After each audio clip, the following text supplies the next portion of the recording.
We have 2 bolts, 1 drain bolt and 1 bolt where we are going to fill our oil.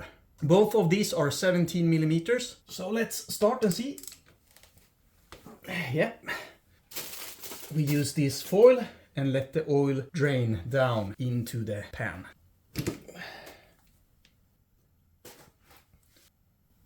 And this one is ready to go.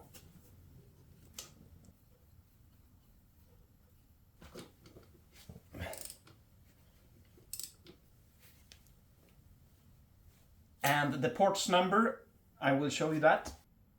Take a funnel like this. Yep, it's definitely full.